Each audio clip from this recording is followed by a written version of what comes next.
Aujourd'hui, je vais vous raconter l'histoire d'un homme dont la vie semble tout droit sortie d'un roman. Né dans une famille de paysans extrêmement pauvres, devenu moine puis mendiant, parcourant les routes de Chine, il finira pourtant par fonder une nouvelle dynastie et régner sur un immense empire. Cet homme s'appelle Zhu Yuanzhang, le fondateur de la dynastie Ming. Pour comprendre son destin exceptionnel, il faut d'abord revenir à la fin de la dynastie Yuan. Sous la gouvernance des Mongols, les populations Han étaient souvent désavantagées par rapport aux élites nomades.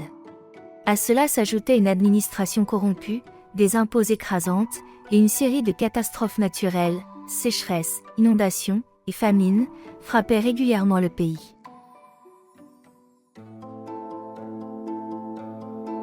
La famille de Zhu Yuanzhang fut l'une des nombreuses victimes de cette époque troublée. Né en 1328 dans une famille de paysans pauvres, il voit sa vie basculer alors qu'il n'a qu'une quinzaine d'années.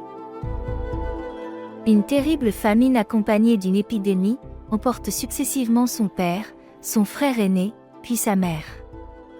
La famille est tellement pauvre qu'elle ne peut même pas acheter de cercueil. Plus tragique encore, elle ne possède même pas un morceau de terre pour enterrer les morts. Zhu Yuanzhang doit emprunter un terrain à un voisin afin de donner une sépulture à ses proches. Pour survivre, il entre dans un monastère bouddhiste et devient moine. Mais la famine est si grave que le monastère lui-même manque de nourriture. Les moines sont contraints de partir chacun de leur côté afin de mendier. Pendant plusieurs années, Zhu Yuanzhang parcourt les campagnes, demandant de quoi manger, dormant où il peut, observant la misère de la population et le chaos qui règne dans le pays. Cette expérience marquera profondément sa vision du monde.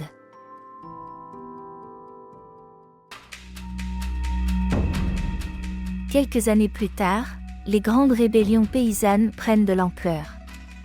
Zhu Yuanzhang décide alors de rejoindre l'une d'elles, dirigée par un chef rebelle nommé Guo Zixing. Très vite, ses qualités apparaissent. Il est courageux, discipliné, sait écouter les conseils et inspire confiance.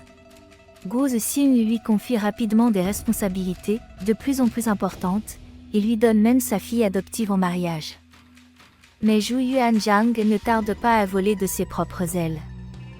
Il rassemble ses propres troupes, conquiert des villes, attire de nombreux officiers et surtout des lettrés capables d'administrer les territoires conquis. Contrairement à beaucoup de chefs rebelles, qui ne pensent qu'aux batailles, il comprend qu'un futur souverain doit aussi savoir gouverner. L'un de ses conseillers lui propose alors une stratégie devenue célèbre dans l'histoire chinoise. Construire de hautes murailles, accumuler les réserves de grains et ne pas se proclamer roi trop tôt. Autrement dit, renforcer ses défenses, assurer les ressources de son peuple et éviter de devenir prématurément la cible de tous ses rivaux. Zhu Yuanzhang suit fidèlement ce conseil. Peu à peu, il élimine ses concurrents, puis lance l'offensive contre les Yuan. En 1368, ses troupes entrent dans la capitale des Yuan.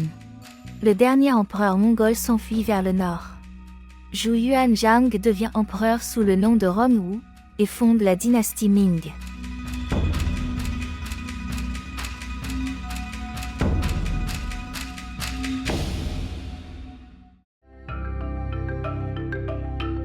Le parcours de Zhu Yuanzhang est presque sans équivalent dans l'histoire de Chine. Une ascension aussi extraordinaire a naturellement donné naissance à de nombreuses légendes. La plus célèbre est sans doute celle de la soupe de perles, de jade et de marbre. Selon cette histoire, alors qu'il était encore mendiant, Zhu Yuanzhang mourait de faim lorsqu'une vieille femme lui offrit un bol de soupe. Pour Zhu Yuanzhang, c'était le meilleur repas qu'il ait jamais mangé. Émerveillé, il demanda à la vieille femme. « Ah, comment s'appelle cette soupe ?» Avec un sourire, elle répondit. « C'est la soupe de perles, de jade et de marbre. » Des années plus tard, après être devenu empereur, Zhu Yuanzhang se souvint de cette soupe extraordinaire. Il demanda alors au cuisinier du palais de la reproduire. Les cuisiniers impériaux préparèrent alors un mets luxueux, avec les meilleurs ingrédients. Mais Zhu Yuanzhang éclata de rire. La véritable soupe de perles, de jade et de marbre n'était en réalité qu'un simple mélange de restes de légumes, de tofu et de riz. Cette anecdote est probablement une légende, mais elle reflète bien l'image que les générations suivantes se faisaient de Zhu Yuanzhang, un homme qui n'avait jamais oublié la pauvreté dont il venait. Merci de nous avoir écoutés, et à très bientôt pour une nouvelle page de l'histoire chinoise.